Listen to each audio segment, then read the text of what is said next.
Chers amis, dans la ville de Kelem, il y avait une coutume, au début du mois de Elul, de mettre une pancarte sur laquelle il était écrit la chose suivante. Une personne qui a réussi à traverser tout le mois de Elul et qui a été, le jour de Rosh Hashanah, écrit sur le livre de la vie, cette personne-là, elle devrait, après Rosh Hashanah, réciter la bénédiction du Gomel. La bénédiction du Gomel, c'est la bénédiction qu'on récite quand on était dans un lieu dangereux et qu'on a réussi à s'en sortir. Quand par exemple on traverse le désert, un désert qui est dangereux, et qu'on a réussi finalement à bien s'en sortir, on doit réciter le Gomel.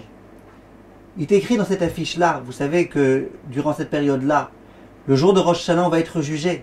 Une personne qui a passé Rosh Hashanah et qui a été écrite dans le livre de la vie, alors qu'elle aurait pu mourir, elle devrait réciter le Gomel. Pourquoi ne récite-t-on pas le Gomel alors qu'il était écrit sur cette affiche? Parce qu'on ne sait pas. On ne peut pas être certain qu'on a été écrit dans le livre de la vie. Donc on ne sait pas. Donc pas de Gomel. Il était écrit dans l'affiche la chose suivante. Par contre, qu'est-ce que nous devons faire? Nous devons prendre exemple des gens qui voyagent dans le désert. Les gens qui voyagent dans le désert, ils vont toujours ensemble, en Shayara. Ils sont toujours une équipe. Les gens, ils ne vont pas tout seuls dans le désert. Quand ils vont, ils sont ensemble. Pourquoi? Si jamais il y a des ennemis qui s'en prennent à eux, au moins ils sont nombreux, ils peuvent se battre. L'union fait la force.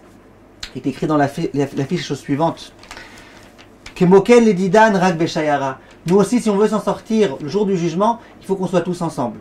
Be'ardout, qu'on soit tous proches les uns des autres, solidaires. Avad Vedibuk Raverim, qu'on s'aime les uns les autres, qu'on soit collés les uns aux autres. Na'avor et Elohami Beshalom Beshalva Memenuchot Achtov Acheser Mesherot. Et comme ça, on pourra passer Bezrat Hashem une bonne année. L'un des grands conseils pour passer une bonne année, on fera un cours Bezrat Hashem beaucoup plus long sur ça, c'est de faire en sorte d'être ensemble, d'être solidaires, de faire partie du clan Israël. Et ça, c'est le grand conseil qui nous est donné. Kol tov, mes chers amis.